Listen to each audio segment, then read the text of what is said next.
अपने बड़बोलेपन की वजह से सुप्रीम कोर्ट में बुरी तरह हार चुके हिमंता बिस्वा शर्मा लेकिन अभी भी उसी कहावत को चरितार्थ कर रहे हैं कि रस्सी जल गई लेकिन ऐठन नहीं गई। पवन खेड़ा के केस में तो हारे ही हैं, लेकिन अब वो अभिषेक मनु सिंघवी से भिड़ गए हैं और दूसरी तरफ उनकी कुर्सी 4 मई की तारीख को असम के नतीजे चाहे जो भी आए, लेकिन हिमंता बिस्वा शर्मा की कुर्सी वो खतरे में पड़ना तय है। चाहे वहां पर भारतीय जनता पार्टी की जीत हो या फिर कि भारतीय राष्ट्रीय कांग्रेस की, दोनों ही सूरतों में हिमंता बिस्वा शर्मा मुख्यमंत्री के पद पर तो नहीं रह पाएंगे। ये बात दबी जुबान में नहीं बल्कि खुलेआम सियासी गलियारों में चर्चा का विषय बन गई है। कुल मिलाकर इसे इस तरीके से समझिए कि राहुल गांधी और उनकी टीम ने हिमंता बिस्वा शर्मा से अपना बदला पूरा कर लिया है। सारी बातें जरा विस्तार से करेंगे और यह भी समझेंगे कि आज हिमंता बिस्वा शर्मा अब अभिषेक मनु सिंघवी से किस तरीके से भिड़ रहे हैं। नमस्कार, मैं स्वप्निल और आप मुद्दा देख रहे हैं। दोस्तों, आगे बढ़ें उससे पहले वही छोटी सी अपील। मुद्दा इन दिनों एक गंभीर आर्थिक संकट से जूझ रहा है। एक तरफ हमारे मेन बैंक अकाउंट्स बीते लंबे समय से फ्रीज चल रहे हैं, तो दूसरी तरफ हमारे 2.5 साल पुराने चैनल को हमसे लंबे समय तक छीन कर रखा गया था। ऐसे में डे टू डे ऑपरेशंस में मुद्दा को काफी मुश्किलों का सामना करना पड़ता है। लिहाजा आपसे गुजारिश है, यदि आप चाहें तो स्क्रीन पर दिख रहे क्यूआर कोड या फिर के नीचे दिख रहे यूपीआई नंबर्स के जरिए मुद्दा की छोटी छोटी मदद जरूर कीजिएगा, ताकि हमारी बेबाकी यूं ही बरकरार रहे। अब आगे बढ़ते हैं और जरा सबसे पहले उसी चैप्टर को खोलते हैं कि जब सुप्रीम कोर्ट में उनके बयानों की वजह से आज उनकी और ज्यादा दुर्गति हो गई, क्योंकि अभिषेक मनु सिंघवी ने कल की तारीख में जो दलीलें रखी थी, उन दलीलों के बीच उन्होंने पवन खेड़ा के खिलाफ जिस तरीके के शब्दों का इस्तेमाल हिमंता बिस्वा शर्मा ने किया था, उन तमाम बातों को भी उन्होंने और संसदीय भाषा को भी उन्होंने रिकॉर्ड पे रखा था। जाहिर सी बात है, उसके बाद हिमंता बिस्वा शर्मा को आज करारी हार का सामना करना पड़ा सुप्रीम कोर्ट में। अब उसके बाद अभिषेक मनु सिंघवी ने एक प्रेस कॉन्फ्रेंस करी और उस प्रेस कॉन्फ्रेंस के बाद हिमंता बिस्वा शर्मा और ज्यादा फ्रस्ट्रेट हो गए। कैसे हुए? आपकी स्क्रीन पर हिमंता बिस्वा शर्मा की अब एक पोस्ट है, एक्स पर किया गया उनका पोस्ट, उनका किया गया एक ट्वीट देखिए। अंग्रेजी में लिखा उन्होंने, हिंदी में मैं आपको बता देता हूं। लंबा चौड़ा पोस्ट लिखा है, क्या लिखा है जरा वो समझ लीजिए। हिमंता अभिषेक मनु सिंघवी को टैग करते हुए लिख रहे हैं कि अभिषेक मनु सिंघवी जी, मुझे आपसे डेमोक्रेसी सीखने की जरूरत नहीं है। इतने पे ही नहीं रुके, इसके आगे उन्होंने कहा कि भाई देखिए, आप शिष्टाचार की बात भी मत कीजिए, क्योंकि आप यानी कि सिंघवी साहब आप और शिष्टाचार दोनों एक कमरे में एक साथ नहीं रह सकते। यह कहना है हिमंता बिस्वा शर्मा का। जिस तरीके की भाषा का प्रयोग हिमंता बिस्वा शर्मा ने पवन खेड़ा के लिए किया, या इससे पहले वो जिस तरीके की भाषा का प्रयोग गौरव गोगोई के लिए करते रहे, वो शिष्टाचार सिखा रहे हैं। इसके बाद वही विक्टिम कार्ड खेलना, तो विक्टिम कार्ड खेलने लगे। क्या कहते हैं आगे? आगे कहते हैं हिमंता कि देखिए ऐसा है, ये पूरी लड़ाई दरअसल इसलिए महत्वपूर्ण थी या है क्योंकि एक महिला को, जिसका राजनीति से कोई लेना देना नहीं था, उसको टारगेट किया गया। और इसके बाद हिमंता ने धमकी दी कि भाई देखिए अभी ये शुरुआत है, अंत नहीं है। चलिए हिमंता जी, मान गए हम आपकी बात को। इनको मैंने भी ट्वीट पर एक जवाब दिया है। मैंने इनसे कहा है हालांकि आज कि देखिए हिमंता जी, आपको कोई डेमोक्रेसी सिखा नहीं पाएगा, और इसलिए नहीं सिखा पाएगा क्योंकि आप संविधान के अच्छे विद्यार्थी नहीं। डेमोक्रेसी का पाठ आदमी उसी को पढ़ा सकता है जो संविधान को मानता हो, जो कॉन्स्टिट्यूशन को मानता हो, और जो कॉन्स्टिट्यूशन का, संविधान का एक अच्छा विद्यार्थी हो। आप वो नहीं हैं तो आपको कोई नहीं सिखा सकता। सिंघवी साहब क्या, अगर बाबा साहेब आ जाएं, बाबा साहेब भीमराव अंबेडकर साहब, तो वो भी आपको सिखा नहीं पाएंगे। लेकिन हिमंता जी, मैं आपको कुछ चीजें याद दिला देना चाहता हूं। आपने कहा कि एक महिला जिसका राजनीति से कोई लेना देना नहीं है, ये बात आप कैसे कह सकते हैं? हिमंता बिस्वा शर्मा जी, आपकी धर्मपत्नी रिंकी भुइयां शर्मा लगातार आपके लिए चुनाव प्रचार तो कर रही थी ना, लगातार राजनीतिक गतिविधियों में वो एक्टिव तो थी ना। चलिए फिर भी मैं मान लेता हूं उनका राजनीति से कोई लेना देना नहीं है, तो गौरव गोगोई की पत्नी का क्या राजनीति से कोई लेना देना था? आपने जिस तरीके के आरोप लगाए गौरव गोगोई की पत्नी पर, वो क्या था? आप जिस तरीके से राहुल गांधी के ऊपर कटाक्ष करते हैं उसको एक किनारे रखिए, गौरव गोगोई पे जिस तरीके से करते हैं उसको एक किनारे रखिए, पवन खेड़ा को आपने क्या क्या बोला वो भी एक किनारे रखिए। गौरव गोगोई की पत्नी का क्या वो महिला नहीं है? और क्या वो राजनीति में सक्रिय है भारत की? जवाब है नहीं। तो फिर भला आप आज की तारीख में ये बात कहने के हकदार नहीं हो सकते, क्योंकि आपकी पत्नी तो फिर भी चुनाव प्रचार करती हुई नजर आई। गौरव गोगोई की पत्नी ने तो आज तक कभी चुनाव प्रचार किया ही नहीं है गौरव गोगोई के लिए, उतना तक नहीं किया है। राजनीति के र से और पॉलिटिक्स के पी से उनका कोई लेना देना नहीं है। खैर, ये तो हो गई हिमंता जी को मेरी तरफ से जो जवाब मुझे देना था वो मैंने दे दिया, लेकिन अब यहां पे रुक जाए तो फिर क्या ही बात हो। मैंने आपसे कहा था कुर्सी गई, तो जरा कुर्सी कैसे गई अब उसको समझ लीजिए चलते चलते, वो बड़ा महत्वपूर्ण है।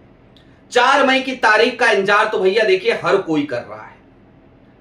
सबकी नजर अब पश्चिम बंगाल पे है, लेकिन मेरी नजर अब असम पे है। और क्यों है असम पे? क्योंकि असम का चुनाव बहुत ज्यादा निर्णायक हो गया है। राहुल गांधी के सेनापति पवन खेड़ा ने राहुल गांधी का बदला पूरा कर दिया है भाई साहब। अब रिजल्ट चाहे जो भी है, वैसे तो असम को लेकर इस बात के कयास लगाए जा रहे थे कि कांग्रेस की जीत संभव है, लेकिन एग्जिट पोल में कांग्रेस जीत के आसपास भी भटकती हुई नहीं नजर आ रही है। हालांकि हमें नहीं भूलना चाहिए 2024 लोकसभा का एग्जिट पोल या उसके पहले के तमाम एग्जिट पोल कई बार गलत साबित हुए हैं, तो हो सकता है इस बार भी हो जाए। लेकिन अगर जनादेश नहीं आता है, ज्ञानेशादेश आ जाता है और भारतीय जनता पार्टी जीत भी जाती है, अगर ये तमाम एग्जिट पोल जो नतीजे आएंगे या जो ज्ञानेशादेश होगा उसको जस्टिफाई करने के लिए भी बनाए गए, उसको जस्टिफाई करने के लिए भी चलाए गए, तो भी हिमंता बिस्वा शर्मा की कुर्सी गई। क्यों गई? इसके पीछे वाजिब तर्क है। दरअसल राजनीति में संयम बड़ा जरूरी होता है। राजनीति में फ्रस्ट्रेशन बड़ा खतरनाक। और हिमंता बिस्वा शर्मा 5 तारीख की उस प्रेस कॉन्फ्रेंस के बाद लगातार फ्रस्ट्रेट होते नजर आए। लगातार उन्होंने पवन खेड़ा को लेकर के, कांग्रेस को लेकर के एक तरीके का युद्ध छेड़ दिया और उनका सिंगल पॉइंट एजेंडा उनकी व्यक्तिगत लड़ाई तक सीमित रह गया। और इसका नतीजा यह रहा कि पवन खेड़ा वाले मामले में सिर्फ एक प्रेस कॉन्फ्रेंस सुधांशु त्रिवेदी ने करी। भारतीय जनता पार्टी के कुछ छुटभैया नेताओं ने जरूर कुछ सोशल मीडिया पोस्ट कर दिए, कुछ छुटभैया प्रवक्ताओं ने जरूर टीवी चैनलों के माइक पे छोटा मोटा सा बयान दे दिया, लेकिन इसके अलावा भारतीय जनता पार्टी का पूरा आला कमान वो हिमंता बिस्वा शर्मा से खासा नाराज हो गया। कई कारण है उसके पीछे। पहला कारण तो ये कि देखिए, हिमंता बिस्वा शर्मा दूध के धुले तो हैं नहीं, वॉशिंग मशीन में धुले हुए हैं। जब ये भारतीय जनता पार्टी में आए थे तो उससे पहले शारदा चीट फंड घोटाले का दाग था इनके ऊपर। उसके बाद ये आए, धुल गए वॉशिंग मशीन में, साफ सुथरे हो गए, असम के मुख्यमंत्री भी बन गए भारतीय जनता पार्टी से। लेकिन भारतीय जनता पार्टी का आलाकमान अभी तक इन पे भरोसा नहीं कर पाया। और जब से मुख्यमंत्री बने हैं तब से लेकर अब तक बहुत सारे करप्शन के आरोप यदा कदा हिमंता बिस्वा शर्मा पे लगते रहे। कई बार लैंड यूज चेंज कराने का आरोप लगा, कई बार किसी और मामले में किसी घोटाले का आरोप लगा। ये सब कुछ लगता रहा है, लंबा इतिहास रहा है बीते 10 सालों का। और ऐसे में पवन खेड़ा ने जब वो आरोप लगाया व्यूमिंग वाली कंपनी का, तो फिर पूरी की पूरी भारतीय जनता पार्टी हिल गई। समझ में नहीं आया कि बताओ एक मुख्यमंत्री जिसे हमने मुख्यमंत्री बनाया, जिसको हमने बचाया, वो आज की तारीख में हमारे नाक के नीचे से इतना सब कुछ कर ले गया क्या? सवाल उठे, दुविधा में पड़ गया पूरा आला कमान। और लिहाजा आपने देखा होगा उसके बाद से क्या मोदी जी और क्या शाह साहब के लाडले माने जाते थे हिमंता बिस्वा शर्मा, उन्होंने भी एक शब्द नहीं बोला, बिल्कुल अकेला छोड़ दिया। यहां तक कि पवन खेड़ा के द्वारा लगाए गए आरोपों पर मुश्किल से बमुश्किल 5 मिनट का काम था फॉरेन मिनिस्ट्री का और होम मिनिस्ट्री का। 5 मिनट के अंदर वो पवन खेड़ा के आरोपों का खंडन कर देते तो भी हिमंता बिस्वा शर्मा की बड़ी जीत होती। लेकिन खबरें चली सोर्सेज के हवाले से, और चली भी तो कब चली? चुनाव निपट जाने के बाद। जब तक चुनाव थे तब तक सोर्सेज के हवाले से भी किसी मिनिस्ट्री की तरफ से खबर नहीं आई कि भैया वो दस्तावेज गलत है। अभी भी सोर्सेज के हवाले से आई है, अभी भी जांच हुई है नहीं हुई है, होगी नहीं होगी, सब भविष्य के गर्भ में है। लिहाजा हिमंता बिस्वा शर्मा को जिस तरीके से भारतीय जनता पार्टी के पूरे आला कमान ने अकेला छोड़ दिया और उनको व्यक्तिगत लड़ाई लड़ने दी पवन खेड़ा से, वो सबसे बड़ा संदेश है कि हिमंता बिस्वा शर्मा की कुर्सी गई। और मेरी कई लोगों से बात भी हुई आज की तारीख में।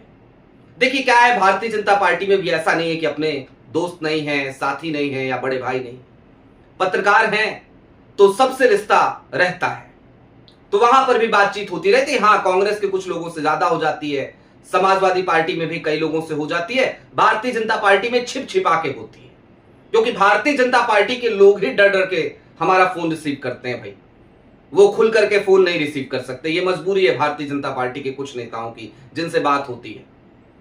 तो सबने एक जबान में, 3 लोगों से मेरी बात हुई, तीनों ने एक जबान में आज एक बात कही कि 4 मई को नतीजे चाहे जो कुछ भी आए, स्वप्निल मुख्यमंत्री की कुर्सी वो तो गई, यानी हिमंता तो गए।